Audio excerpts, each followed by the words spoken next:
Well, hi, this is Pastor Dan Schultz from Zion Lutheran Church, Hopkins, Minnesota, coming to you once again from my backyard in St. Louis Park.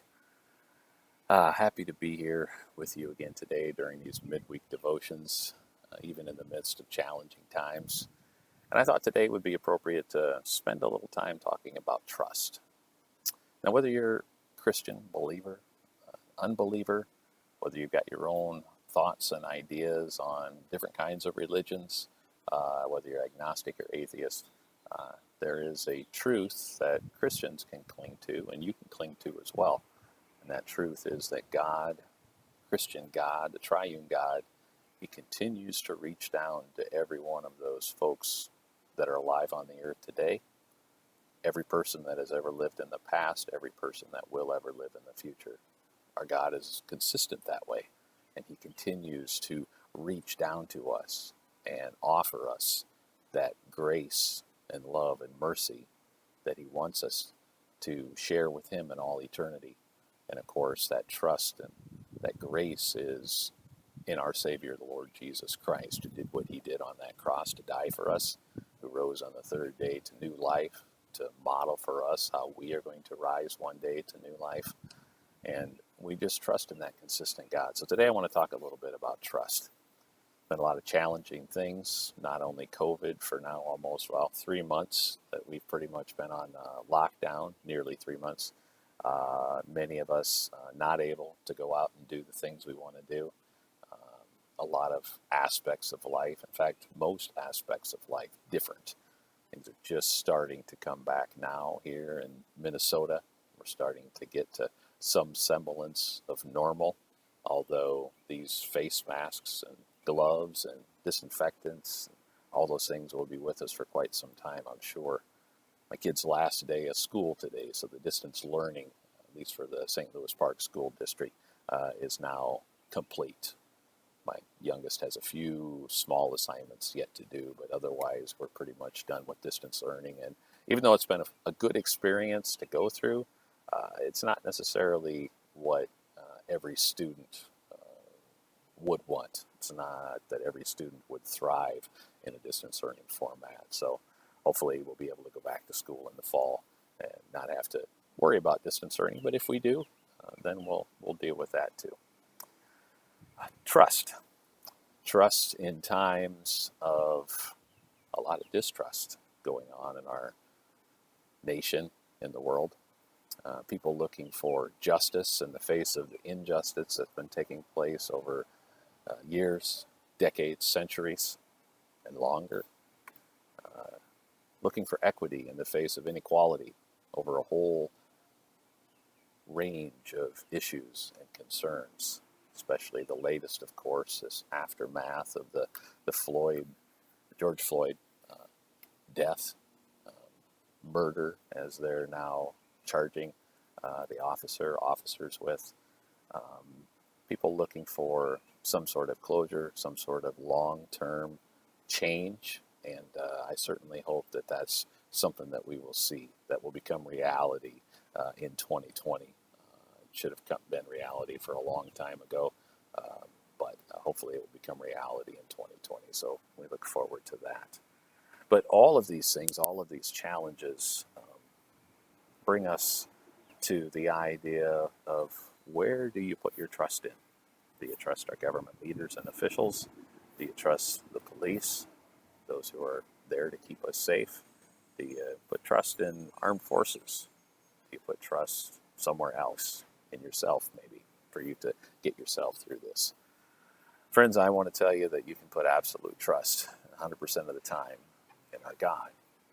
Throughout the biblical narrative, He has said so many times, and has been said of Him, that He is the one consistent place that we can look for, that we can turn to, that we can reach out towards when we are struggling, when we are having hard times. Somebody recently kind of talked about God in the term of an eBay seller. Now, eBay is an online buying and selling auction house.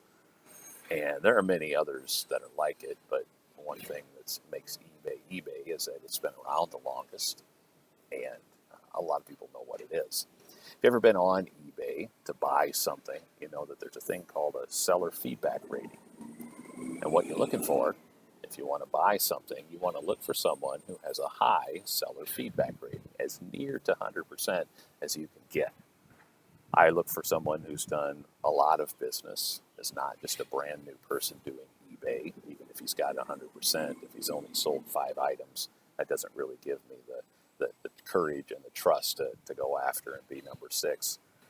But when you look at a seller feedback rating, if he's got a lot of things that he's sold and he has a high feedback rating, near 100%, you can trust that the vast majority of the time that he's dealt with other folks, those folks have said, yeah, this is a good seller.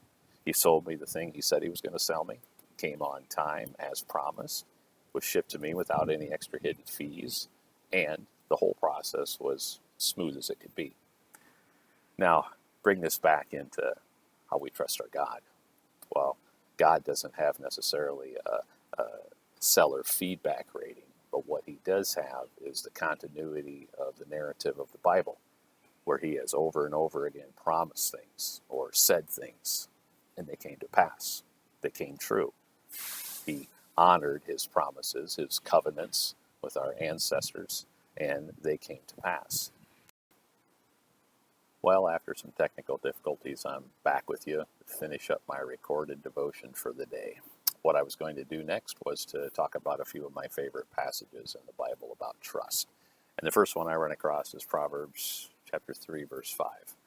Trust in the Lord with all your heart, and do not lean on your own understanding. It's hard for us to do, not to lean on our own experience, our own viewpoint, perspective in the world, to not lean on those in authority above us, to not put our trust in things of the earth, because that's our experience. That's what we're used to doing. But the proverb says, trust in the Lord with all your heart. So trust in him even when it seems hard to do so, even when it seems contrary to what other people are asking you and telling you to do. But to trust in God and that he has a plan. It doesn't mean don't take care of yourself. Doesn't mean don't take care of the needs of you and your family, but trust that God has a plan. I also like Psalm 28:7. It's a good one. Lord is my strength and my shield. In him my heart trusts, and I am helped. My heart exults, and with my song I give thanks to him. So yeah, a lot of important things here. Having a God who is not only strong, my strength, but can be my shield, can protect me from those things, some of which I can't even see are happening right now because he has shielded me from them. In my heart, I can trust in him. And then, when I'm helped, my heart exults. So the trust that I put in him, when I realize that he can be counted on all the time, well, I give him praise and I thank him. I come before him and my community of believers. I talk with other folks so that they can know the strong sense of security and peace that I feel when I walk with God. Turning to the New Testament, Matthew chapter 6, verse 25, Jesus is saying, therefore I tell you, do not be anxious about your life. What will you eat or what will you drink? Nor about your body, what will you put on? For is not life more than food, and the body more than clothing? Yeah, believers understand that their life is more than what they experience now. Jesus is not saying that we shouldn't take care of ourselves, that we shouldn't be doing the things we need to do to get along in this world with others, to be able to pursue the things to make us healthy, wealthy, and wise, but that we aren't anxious about those things, that we don't allow worry to become that prime reason why we're doing the things that we're doing. For if we do things out of a sense of worry, anxiousness, we're not going to go very far. We're not going to get things done that we need to get done to follow him. Hebrews chapter 13, verse 8, Jesus Christ is the same yesterday, today, and forever. And when you talk about having trust in a God who is consistent and constant and never changes, it's wonderful news, because we live in a world that's constantly changing. What's going on today was not going on 2 weeks ago.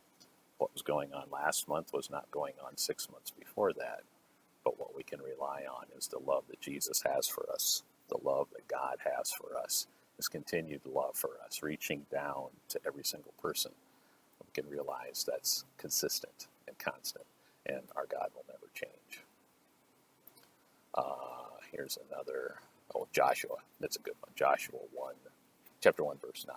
Have I not commanded you, be strong and courageous? Do not be frightened. Do not be dismayed, for the Lord your God is with you wherever you go. Now, in the context of Joshua chapter 1, verse 9, we know that it is God who is talking to Joshua. He is being talked to by an angel or a representative from God. Joshua is hearing these words. Well, have I not commanded you? Has God not commanded you to be strong and courageous? That you can overcome anything if you only put your trust in God? Do not be frightened. Do not be dismayed. The Lord your God is with you wherever you go. Now, even though this was specifically for Joshua in that time and place, we know that it's also for us too, wherever we find ourselves, whatever we're experiencing right now. Let's do one more from Isaiah. Isaiah chapter 41:10. Isaiah was a prophet to about 600 years before Jesus walked on the earth. Isaiah was prophesying. He was telling his visions of the future. He was telling about things that were going to come to pass in the near future.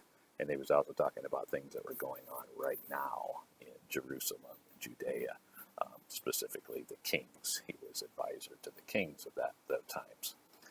Isaiah chapter 41, verse 10. Fear not, for I am with you. Be not dismayed, for I am your God. I will strengthen you. I will help you. I will uphold you with my righteous right hand.